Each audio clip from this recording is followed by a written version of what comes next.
How long are you going to stay there? Get out and wait outside, you useless old man. During a crucial negotiation with a client that could bring in $30 million in sales, my manager, Lily, tried to pin all responsibility on me. We had discovered that the original material proposed for the product was unusable, and she wanted to make it seem like I was the one who had written the proposal in the first place. Following her orders, I stepped outside to look for someone. But before I could even start, I saw him walking down the hallway toward me. "Oh, it's you, Chris. Is the meeting over already?" I was acquainted with Mr. Smith, the client's CEO. After confirming the reason for the material change, we entered the conference room together. "Do you know who this is?" I asked, sensing Lily's confusion. Unaware that her downfall was about to begin, Lily continued insisting it wasn't her fault. "My name is Chris. At 45, I had changed jobs, embarking on a new chapter in my life. My new workplace was Adams Manufacturing, a company that started as a small metalworking shop. When a major client suddenly cut ties with them, they attempted a comeback by creating their own products, which turned out to be a huge success. Now, anyone who hears the name Adams Manufacturing knows them as the company that made those famous pots, recognized by cooking enthusiasts everywhere. I was excited about the opportunity to make my dreams come true here. On my first day, I was assigned to the Planning and Development Department and was escorted there by Mr. Adams himself. However, just as we arrived, he got a call from a key client and asked me to get further details from the department manager, Lily. Nervous since this was my first job change, I opened the door with trembling hands. "Starting today, I'll be working here. My name is Chris. It's a pleasure to meet you all." A woman approached me in response to my introduction. "I'm the manager, Lily. Nice to meet you." I had heard that Lily, at just 30 years old, had become the head of the Planning and Development Department, a person Mr. Adams had high hopes for. Given her young age, I was worried she might have a harsh personality, but her gentle smile eased my concerns. "Mr. Adams has told me a lot about you, Lily. I'm honored to work under someone like you." Even as a newcomer, I was 15 years older than her.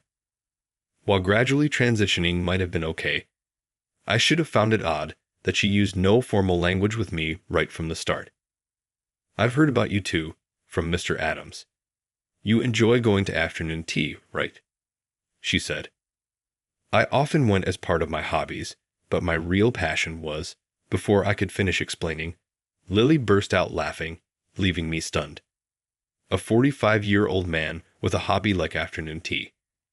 I struggled to keep from laughing in front of Mr. Adams when he told me.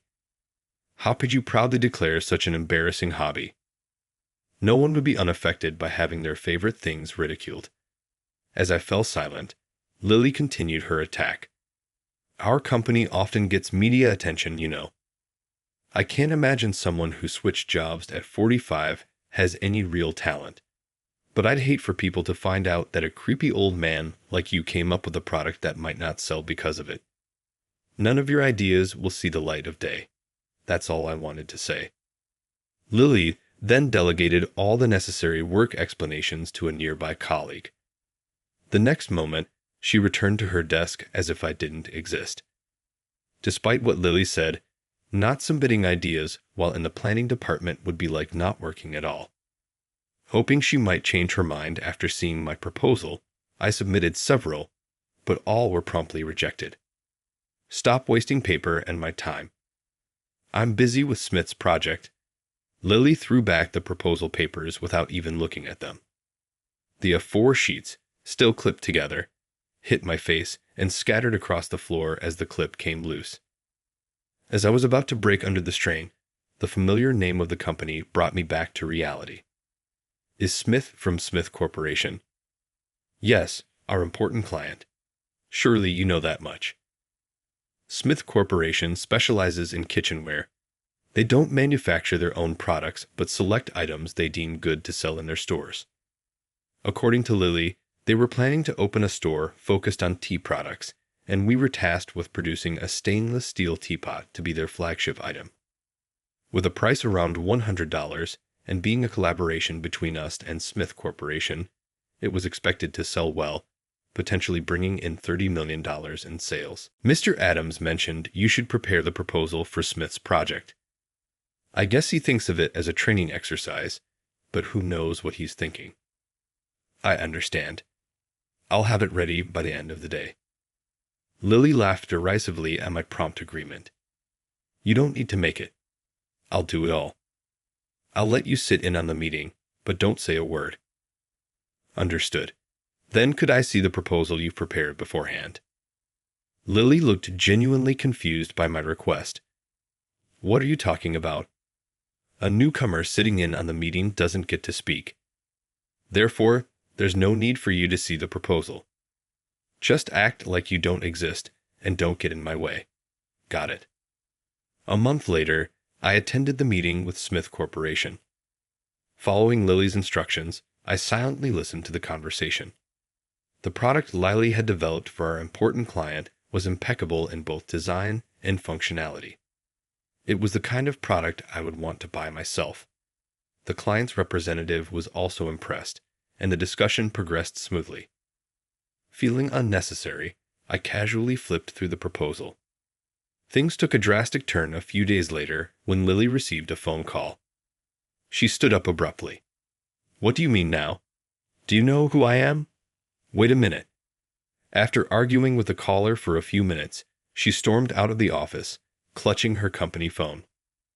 A colleague who had answered the call first told me it was Tony, our factory manager. Given the timing, it had to be about the product we were developing with Smith Corporation. While I worried, Lily turned with an unsettling smile. Chris, we need to go see Mr. Smith tomorrow. Make sure you're there. Her sweet tone gave me a bad feeling. I'll send you the new proposal once it's ready. Review it before tomorrow. Am I allowed to see it this time?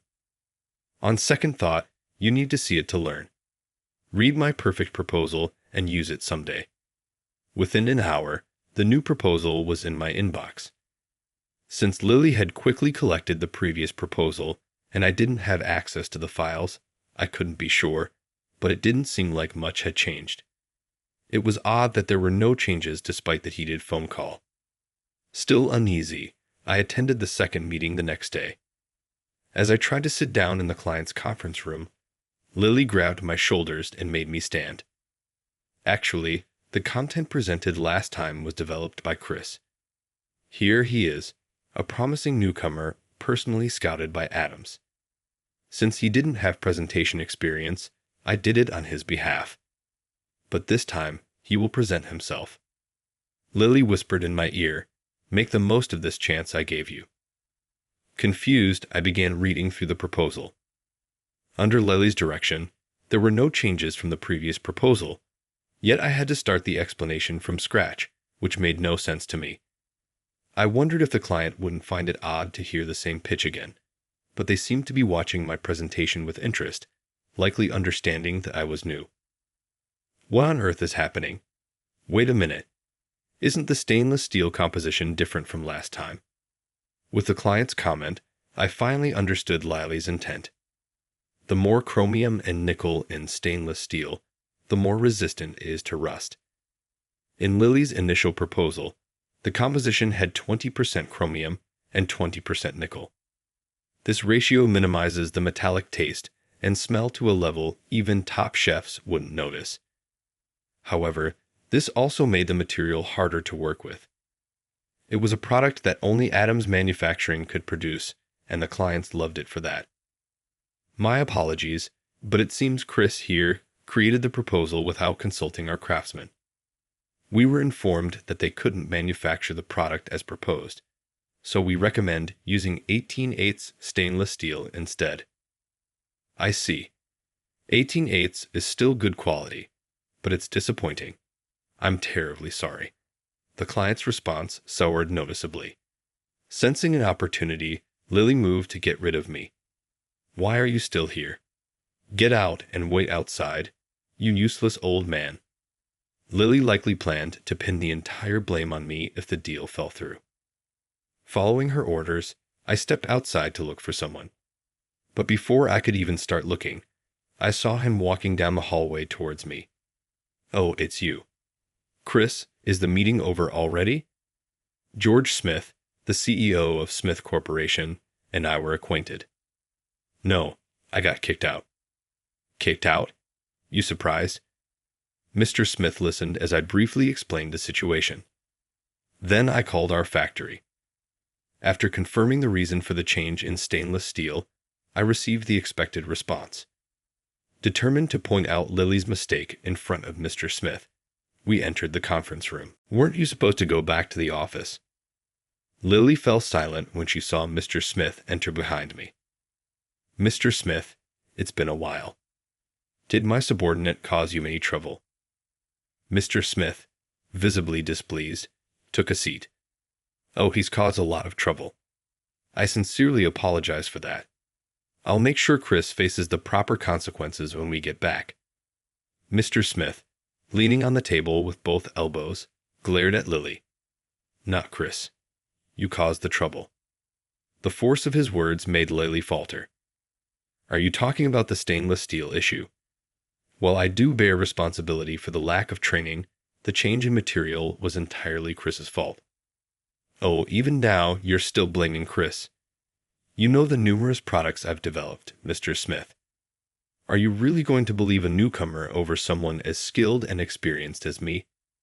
Despite having something to hide, Lily confidently described herself as skilled and experienced, and in a way, I respected her for it. If I could be as thick-skinned as she is, life would certainly be easier. "Do you know who this man is?" "Who? Chris? Who else?" Chris is well known among tea enthusiasts as Mr. Smith. He mentioned my passion for tea had led me and my wife to frequent afternoon tea spots, which I documented on social media, gaining a large following. My reviews would boost reservations, attracting the attention of various companies. While I loved visiting tea shops, I preferred enjoying tea at home, and I had a particular interest in teacups and teapots. When I expressed my dream of creating the perfect teapot on social media, Adams Manufacturing reached out to me, which eventually brought Smith Corporation into the conversation. I was so committed to creating something I could be proud of that I decided to change careers to pursue this opportunity. Mr. Adams told me, "You didn't, did you? Chris must be involved in this project." Yes, Lily seemed to think it was just for training. Embarrassed at being humiliated in front of a client, Lily turned red. Mr. Adams didn't explain it properly. I'd assumed it was just for training purposes. It's only natural to think a newcomer wouldn't be tasked with a crucial client proposal. "So you only had him sit in for training?" "Yes. Is that a problem?" Lily still didn't realize the contradiction in her story. "That's strange. You yourself said Chris developed this proposal. Isn't that contradictory?" Lily, suddenly realizing her mistake, hurriedly tried to explain. "At first, he was just supposed to sit in, but I changed my mind midway and decided to have him create the proposal." Mr. Smith didn't bother listening to Lily's excuses and signaled to me. "I confirmed with Tony earlier. Lily, you've been making unreasonable demands on the craftsman for a while now, haven't you? The product design was difficult to manufacture even for our experienced craftsmen. Moreover, Lily insisted on taking credit for the $3 million deal after the previous presentation. She told the craftsman the client had already approved it, so changes were impossible, and tried to force them to make it. Her outrageous demands infuriated the craftsmen. They refused to make it and even told Tony that manufacturing it was impossible. That was the argument Lily had on the phone the other day. I apologize for the inconvenience, but could we have another chance? This time, let me propose the product I developed. Of course, as long as it's the product Chris developed. It will be meaningful. I'll speak to Mr. Adams about it. The meeting concluded with that. Lily, who was told that the incident would be reported to our CEO, returned to the office with a heavy heart. Over the next few days, I worked on drafting a proposal for the teapot I had envisioned even before joining the company. To ensure its feasibility, I took the proposal to the factory to consult with the craftsman. I've outlined my ideas here. Considering mass production, do you think it's feasible? The craftsman, though not particularly friendly, patiently explained the points that needed improvement and how the costs were higher than I had anticipated. Lily sat quietly listening to our discussion. Currently, she was under internal review for disciplinary action. Mr. Adams had instructed her to apologize to the craftsman, and she had accompanied me for this purpose, though she wasn't aware of it yet. Both Mr. Adams and Mr. Smith valued her work. They were considering leniency in her punishment if she showed remorse and changed her attitude towards the craftsman. Thank you very much for your time today. I'll make the necessary corrections and return later for further confirmation. After shaking hands with the craftsman, I turned to look at Lily behind me. I had intended to signal that it was the right moment for her to apologize, but Lily, feeling humiliated, seemed to misunderstand. When I present my proposals, you always say it's impossible, but for his proposal, you give proper advice. Sensing trouble, I quickly tried to cover her mouth, but she swatted my hand away. You give this old man's proposal serious consideration because you're just a bunch of low-educated middle school and high school graduates who resent a beautiful, highly educated woman who climbed the ranks quickly. Mixing personal feelings with work is despicable. Seeing that Lily was entirely unrepentant, the craftsman's anger reached its peak. As I considered dragging her out, Tony intervened. Lily, our company's growth is thanks to the skills of these craftsmen. They are our pride, but that doesn't mean they can do everything. We need to discuss what can and can't be done and reach an agreement. I do want to discuss things with them, but they always say it can't be done and refuse to have a proper conversation. You call this discussion. You always send your proposals via email and demand they make it exactly as outlined. Every time, I have to intervene and make phone calls. Consider my position for once. Tony paused, sighed deeply. My dog listens better than you. It's laughable to call you highly educated. Being compared to a dog infuriated Lily. I have a meeting with Mr. Adams. I'll tell him how you're all dragging down our development. I pulled Lily aside to tell her the truth. Mr. Adams heard everything we just said. You're lying. You think I'll bow down to them. Think again. It's not a lie. Mr. Adams was listening to see if you would show remorse and lighten your punishment. That's why he was listening. ###. Here's your script with punctuation and paragraph formatting. I showed her the phone in call mode, and Lily collapsed. No, it's not my fault. It is your fault. What would have happened if the craftsman had resigned because of you? Anyone who can't consider the company's interests doesn't deserve to be a manager. Lily stared at the floor in frustration. A month later, the prototype of the product I designed was completed. When I showed it to Mr. Smith, he was pleased, and the contract was successfully finalized. Lily was set to be transferred to the factory next month. It was a message from Mr. Adams that she needed to reflect while working with the craftsman, but I doubted it would get through to her. She watched me with dark, scheming eyes every day. Her plot became clear. Just a few days before her transfer, I discovered that the same product was being released elsewhere. I was suddenly summoned to the CEO's office and told that a tea specialty store was selling a product almost identical to mine. It had to be Lily who leaked the information. I returned to the office to confront Lily, but she just smirked. You sold my proposal to another company, didn't you? I have no idea what you're talking about. If that's how you want to play it, I have my ways. I immediately visited the company running the tea specialty store. They were shocked to hear my story. It turned out Lily had a contact in their planning department and sold the information to them privately. The other company was shocked to learn that the product they thought was their own creation had been stolen.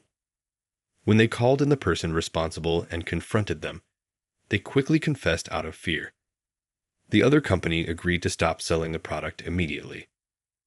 Furthermore, When I showed them the prototype I had brought just in case, their CEO was so impressed that he wanted to implement it in their stores with cafe spaces. This unexpected additional sales opportunity put a spring in my step as I returned to the office. Seeing me in high spirits, Lily realized her scheme had failed. Furious, she threw the file on her desk to the floor. Leaking information involved our clients to another company. You'll definitely be terminated for cause. I was going to quit this company anyway.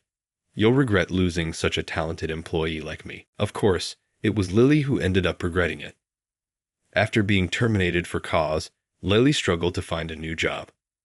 While she could have quickly found work if she wasn't picky about the job type or company, she refused to settle for anything less than a prestigious firm. Rumor had it she was contacting all her former colleagues, begging them to introduce her to companies they knew, but no one could recommend someone who was terminated for cause.